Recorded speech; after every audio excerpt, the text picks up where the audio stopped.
আজকাল অনেক বাঙালির মেয়েকে নিজের চেষ্টায় স্বামী সংগ্রহ করতে হয়।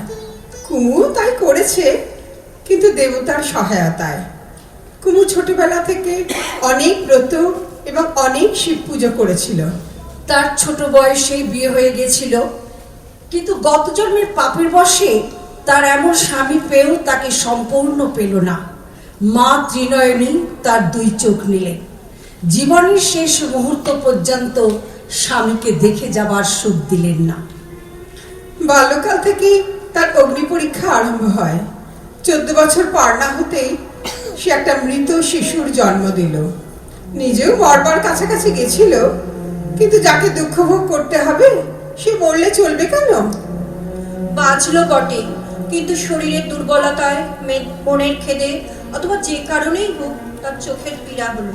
কুমুর স্বামী তখন ডাক্তারি পড়ছিলেন। নতুন বিদ্যা শিক্ষার উৎসাহে তিনি নিজেই তার চিকিৎসা আরম্ভ করলেন।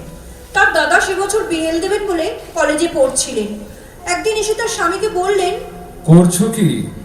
কুমুর চোখ দুটো যে নষ্ট করতে বসেছো। একজন ভালো ডাক্তার দেখাও। ভালো ডাক্তার এসে আর নতুন চিকিৎসা কি করবে? ওষুধপত্র তো সব জানাই আছে। তবে তো তোমার সঙ্গে তোমাদের কলেজের বড় সাহেবের কোনো প্রভেদ নেই। আইন পড়ছো, ডাক্তারি তুমি কি বোঝো? তুমি যখন বিয়ে করবে তখন তোমার স্ত্রীর সম্পত্তি নিয়ে যদি কখনো মকদ্দমা বাঁধে, তুমি কি আমার পরামর্শ মতো চলবে? কুমু মনে মনে ভাবছিল, রাজায় রাজায় যুদ্ধ হলে উলুখড়ের বিপদ সবচেয়ে বেশি। সেদিন তার এক সামান্য চোখের চিকিৎসা নিয়ে দাদার সঙ্গে তার স্বামীর যেন একটু মনান্তর হয়ে গেল। তার স্বামী কলেজে গেলে হঠাৎ তার দাদা এক ডাক্তার নিয়ে আসলো। ডাক্তার পরীক্ষা করে বলল, সাবধানে না থাকলে পীড়া গুরুতর হবার সম্ভাবনা আছে। আমি যে সমস্ত ওষুধ লিখে দিলাম এগুলো ঠিক ঠিক মতো খেতে হবে, আর এই মলম চোখে লাগাতে হবে, অন্যথা করা চলবে না। ডাক্তার চলে গেলে কুমু দাদাকে বলল, দাদা, আপনার পায়ে পড়ি। আমার যে চিকিৎসা চলছে তাতে কোনোরূপ ব্যাঘাত ঘটাবেন না। আচ্ছা, আমি আর ডাক্তার আনবো না, কিন্তু ওষুধ এনে দিচ্ছি, সেগুলো ঠিক মতো খাবি আর চোখে লাগাবি। ওষুধ এনে তাকে বুঝিয়ে দিয়ে দাদা চলে গেলেন। কুমুর স্বামী কলেজ থেকে আসবার আগেই সব ওষুধপত্র পাতকুয়ার মধ্যে ফেলে দিল। দাদার উপর রাগ করে কুমুর স্বামী যেন দ্বিগুণ চেষ্টায় তার চোখের চিকিৎসা করতে শুরু করলেন। এবেলা ও বেলা ওষুধ বদল হতে লাগলো। কেমন বোধ হচ্ছে? অনেকটা ভালো। কুমু মনে করতেও চেষ্টা করতো যে ভালোই হচ্ছে। যখন জল বেশি পড়তো তখন ভাবতো জল কেটে যাওয়াই ভালো লক্ষণ। যখন জল পড়া বন্ধ হতো তখন ভাবতো এই তো আরোগ্যের পথে দাঁড়িয়েছি। কিন্তু কিছুদিন পরে যন্ত্রণা অসহ্য হয়ে উঠল, চোখে ঝাপসা দেখতে লাগলো এবং মাথার বেদনায় তাকে স্থির থাকতে দিল না। তার স্বামীও যেন কিছু অপ্রতিভ হয়ে উঠল, কিন্তু এতদিন পরে কিছুতেই ডাক্তার ডাকবেন ভেবে পাচ্ছেন না। কুমু তাকে বলল, দাদার মন রাখার জন্য একজন ডাক্তার ডাকতে দোষ কি? এই নিয়ে তুমি অনর্থক রাগ করছো, এতে আমার মনে কষ্ট হয়। চিকিৎসা তো তুমিই করবে। ঠিক বলেছ, আমি আজই একজন ডাক্তার নিয়ে আসছি। তিনি একজন ইংরেজ ডাক্তার নিয়ে আসলেন। সাহেব কুমুকে পরীক্ষা করে তার স্বামীকে ভৎসনা করলেন। তিনি নিরুত্তর রইলেন। ডাক্তার চলে গেলে কুমু তার হাত ধরে বলল, কোথা হতে একটা গোয়ার গোড়া গর্ধব ধরে এনেছো? একজন দেশি ডাক্তার আনলেই হতো। আমার চোখের রোগ ও কি তোমার চেয়ে ভালো বুঝবে? চোখে অস্ত্রোপচার করতে হবে। অস্ত্র করতে হবে সে তো তুমি জানতে, কিন্তু প্রথম থেকেই সে কথা আমার কাছে গোপন করে গেছো। তুমি কি মনে করো আমি ভয় করি? চোখে অস্ত্রোপচার করতে হবে শুনলে ভয় না করে? পুরুষের মধ্যে এমন বীর কজন আছে? পুরুষের বীরত্ব কেবল স্ত্রীর কাছে। সে কথা ঠিক, পুরুষের কেবল অহংকার সার। অহংকারেও বুঝি তোমরা মেয়েদের সঙ্গে পারো, তাতেও আমাদের জিদ। ইতিমধ্যে দাদা আসলে কুমু দাদাকে বিরলে ডেকে বলল, দাদা, আপনার সেই ডাক্তারের ব্যবস্থা মতো চলে এতদিন আমার চোখ বেশ ভালোই হচ্ছিল। একদিন ভুল করে খাবার ওষুধটা চোখে লাগিয়ে তারপর হতে চোখ চাই হয়ে উঠেছে। আমার স্বামী বলছেন চোখে অস্ত্র করতে হবে। আমি ভাবছিলাম তোর স্বামীর চিকিৎসাই চলছে, তাই আরো আমি রাগ করে এতদিন আসিনি। না, আমি গোপনে সেই ডাক্তারের ব্যবস্থা মতোই চলছিলাম, স্বামীকে জানাইনি, পাছে তিনি রাগ করে। কুমু ভাবলো স্ত্রী জন্ম গ্রহণ করলে এত মিথ্যাও বলতে হয়। দাদার মনেও কষ্ট দিতে পারি না, স্বামীর যশও ক্ষুণ্ণ করা চলে না। মা হয়ে কোলের শিশুকে ভোলাতে হয়, স্ত্রী হয়ে শিশুর বাবাকে ভোলাতে হয়। মেয়েদের এত ছলনারও প্রয়োজন? ছলনার ফল হলো এই যে অন্ধ হওয়ার আগে কুমু দাদা এবং স্বামীর মিলন দেখতে পেল।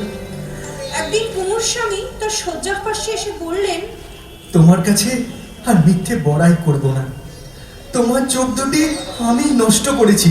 বেশ করেছো, তোমার জিনিস তুমি নিয়েছো। ভেবে দেখো দেখি, যদি কোনো ডাক্তারের চিকিৎসায় আমার চোখ নষ্ট হতো, তাতে আমার কি সান্ত্বনা থাকতো? কুমু, মূঢ়তা করে তোমার যা নষ্ট করেছি সে আর ফিরিয়ে দিতে পারবো না, কিন্তু আমার যতদূর সাধ্য তোমার চোখের অভাব মোচন করে তোমার সঙ্গে সঙ্গে থাকবো। সে কোনো কাজের কথা নয়। তুমি যে তোমার ঘরকন্যাকে একটা অন্ধের হাসপাতাল করে রাখবে, সে আমি কিছুতেই হতে দেব না। তোমাকে আরেকটা বিয়ে করতেই হবে। আমি মূঢ়, আমি অহংকারী, কিন্তু তাই বলে আমি পাষণ্ড নই।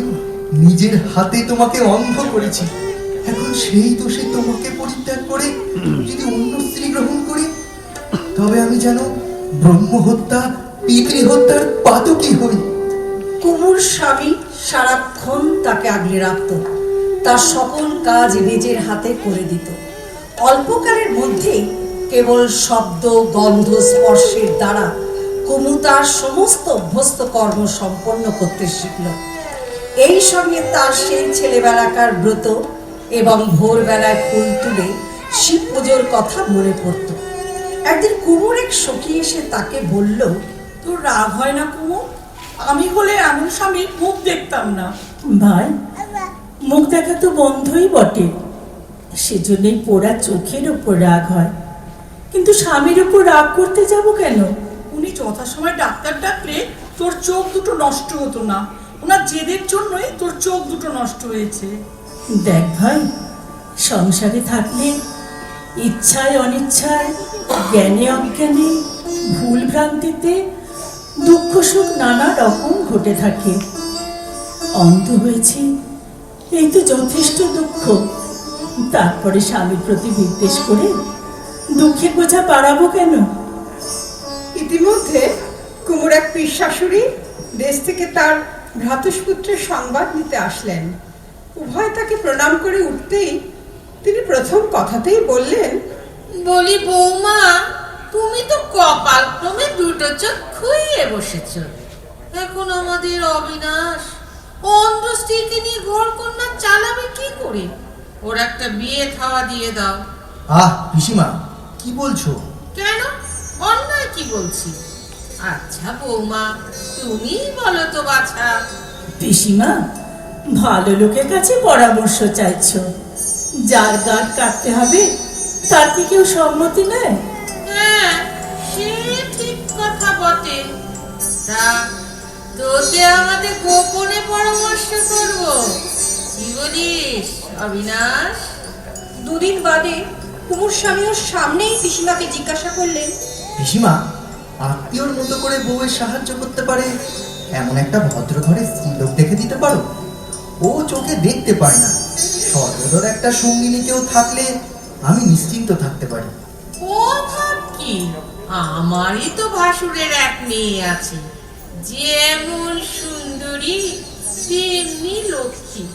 মেয়েটার বয়স হয়েছে, কেবল উপযুক্ত বরের প্রত্যাশায় অপেক্ষা করে আছে। তোমার মতো পাত্র পেলে এক্ষুনি বিয়ে দিয়ে দেয়। বিয়ের কথা কে বলেছে? উমা, বিয়ে না করলে ভদ্র ঘরের মেয়ে কি তোমার ঘরে এমনি এসে বসে পড়ে থাকবে? কি যে বলো পিসিমা! কুমু রুদ্ধচক্ষুর অনন্ত অন্ধকারের মধ্যে একলা দাঁড়িয়ে ঊর্ধ্বমুখে ডাকতে লাগলো, ভগবান যেন তার স্বামীকে রক্ষা করে। তার দিন কয়েক পরে একদিন সকালবেলায় কুমু তার পূজা আহ্নিক সেরে বাইরে আসতে পিসিমা বললেন, বৌমা, যে ভাসুরজির কথা বলেছিলাম সেই আমাদের হেমাঙ্গিনী আজ দেশ থেকে এসেছে। হেমু, ইনি তোমার দিদি, এনাকে প্রণাম করো। এমন সময় কুমুর স্বামী হঠাৎ এসে অপরিচিত স্ত্রীলোক দেখে ফিরে যেতে উদ্যত হলেন। কোথা যাস অবিনাশ? ইনি কে? এই মেয়েটি আমার সেই ভাসুরজি হেমাঙ্গিনী। ইনি কখন এলেন? কি আনলো? এই বলে কুমুর স্বামী অনাবশ্যক বিস্ময় প্রকাশ করতে লাগলো। কুমু মনে মনে বলল, যা ঘটছে তা তো সবই বুঝছি, কিন্তু এর উপর আবার ছলনা আরম্ভ হলো। লুকোচুরি, ঢাকাঢাকি, মিথ্যে কথা। অধর্ম করতে হয় করো, সে নিজের অশান্ত প্রবৃত্তির জন্য, কিন্তু আমার জন্য কেন হীনতা করা? আমাকে ভোলাবার জন্য কেন মিথ্যাচরণ? হেমাঙ্গিনীর হাত ধরে কুমু তাকে তার শয়নগৃহে নিয়ে গেল। তার মুখে গায়ে হাত বুলিয়ে তাকে দেখল। মনে হলো মুখটি সুন্দর হবে, বয়সও 14-15 কম হবে না। ও কি করছো? আমার কুচ ঝাড়িয়ে দেবে নাকি? আমি তোমাকে দেখছি ভাই। দেখছো? আমি কি তোমার বাগানের শিম না বেগুন যে হাত বুলিয়ে দেখছো কত বড়টা হয়েছি? বোন, আমি যে অন্ধ। ও, তাই বুঝি কাকিকে এখানে এনেছো? না, আমি ডাকিনি, তোমার কাকি নিজেই এসেছেন। দয়া করে? তাহলে দয়াময়ী শীঘ্র নড়ছেন না। কিন্তু বাবা আমাকে এখানে কেন পাঠালেন? কিরে, তোরা কি এত গল্প করছিস? কাকি, আমরা বাড়ি ফিরবো কবে বলো? উমা, এই মাত্র এসে অমনি যাই এরম চঞ্চল মেয়ে তো দেখিনি। কাকি, তোমার তো এখান থেকে শীঘ্র নড়বার গতিক দেখি না। তা তোমারই হলো আত্মীয় ঘর, তুমি যতদিন খুশি থাকো। আমি কিন্তু চলে যাব, তা তোমাকে বলে রাখছি। হেমু, চল, তোর স্নানের বেলা হলো। না, আমরা দুজন ঘাটে যাব। কি বলো ভাই? কুমুর স্বামীর ডাক্তারি ব্যবসায় ব্যাঘাত হতে লাগলো। দূরে ডাক পড়লে তো জানি না, কাছে কোথাও গেলেও চটপট সেরে চলে আসে। আগে যখন কাজের অবসরে ঘরে থাকতেন, মধ্যাহ্নে আহার এবং নিদ্রার সময় কেবল বাড়ির ভেতরে আসতেন। এখন পিসিমাও যখন তখন ডেকে পাঠান, তিনিও অনাবশ্যক পিসিমার খবর নিতে আসেন। পিসিমা যখন ডাক ছেড়ে বলেন, হেমু, আমার পানের বাটাটা নিয়ে আয় তো। কুমু বুঝতে পারে পিসিমার ঘরে তার স্বামী এসেছেন। প্রথম দিন 2-3 হেমাঙ্গিনী পানের বাটা, তেলের বাটি প্রভৃতি নিয়ে সেখানে যেত, কিন্তু তারপরে ডাক পড়লে সে কিছুতেই নড়তো না। কাজের লোকের হাত দিয়ে জিনিসগুলো পাঠিয়ে দিত। পিসি ডাকতেন, হেমাঙ্গিনী, হিমু, হিমি। কিন্তু বালিকা যেন কুমুর প্রতি একটা করুণার আবেগে তাকে জড়িয়ে থাকত। একটা আশঙ্কা এবং বিষাদ তাকে আচ্ছন্ন করত।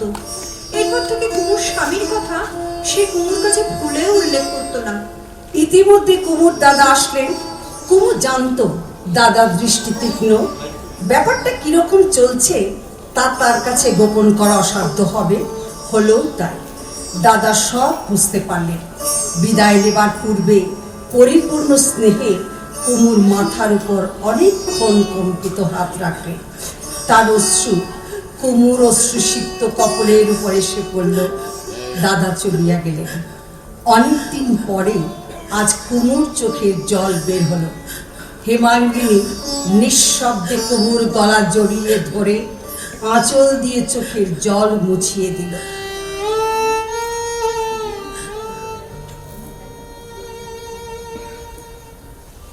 পরদিন হেমাঙ্গিনী বলল, কাকি, তুমি যদি বাড়ি না যাও, আমি আমার বৈরাগী দাদার সঙ্গে চললাম, তা বলে রাখলাম।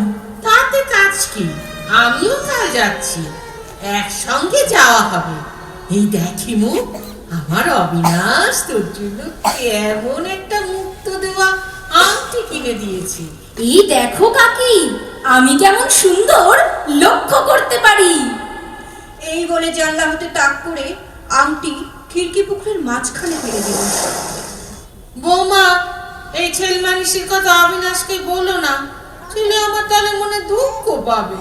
মাথা খাও বৌমা। আর বলতে হবে না পিসিমা, আমি কোনো কথাই বলবো না। দিদি, আমাকে মনে রাখিস? অন্ত, কিছু ভোলে না বোন।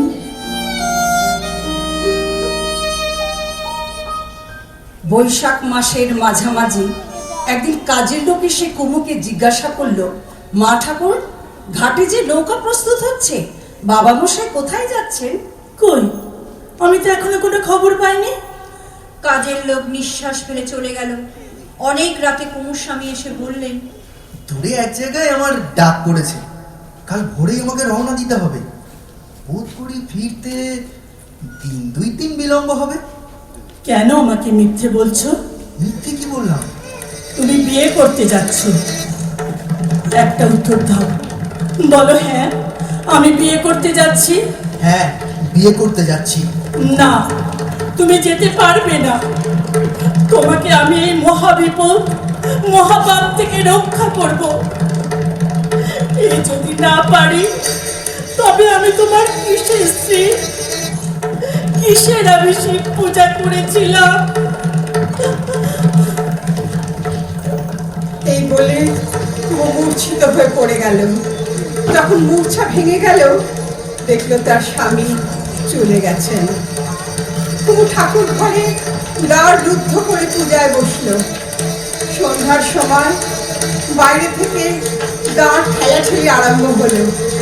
দ্বার ভেঙে যখন ঘরের লোক প্রবেশ করলো, দেখলো কুমু মূর্ছিত হয়ে পড়ে আছে। দিদি, ও দিদি, তোমার আশীর্বাদ নিতে এসেছি। কেন আশীর্বাদ করবো না বোন? তোমার কি অপরাধ? অপরাধ? তুমি বিয়ে করলে অপরাধ হয় না, আমি বিয়ে করলেই অপরাধ। তুমি চির সৌভাগ্যবতী, চির সুখিনী হও। কেবল আশীর্বাদ নয়, নিজের হাতে আমাকে এবং তোমার ভগ্নিপতিকে বরণ করে নিতে হবে। যদি অনুমতি করো, তাকে অন্তঃপুরে নিয়ে আসি। আনো। ভালো আছিস কুমু? দাদা। দাদা কিসের? কান মুলে দাও, ও তোমার ছোট ভগ্নিপতি। তখন কুমু সব বুঝতে পারলো। তার দু চোখ দিয়ে জল পড়তে লাগলো। দাদা মাথায় হাত বুলিয়ে দিতে লাগলেন, আর হেমাঙ্গিনী তাকে জড়িয়ে ধরে হাসতে লাগলো। অনেক রাতে তার স্বামী ঘরে আসলো। তোমার দাদা আমাকে রক্ষা করেছিল। মথুরগঞ্জে পৌঁছে শুনলাম তার আগের দিনই তোমার দাদার সঙ্গে হেমাঙ্গিনীর বিয়ে হয়ে গেছে। এই কদিনে বুঝেছি তোমাকে ছেড়ে আমার কোনো সুখ নেই। তুমি আমার দেবী। আমার দেবী হয়ে কাজ নেই। আমি তোমার গৃহিণী, আমি সামান্য নারী মাত্র।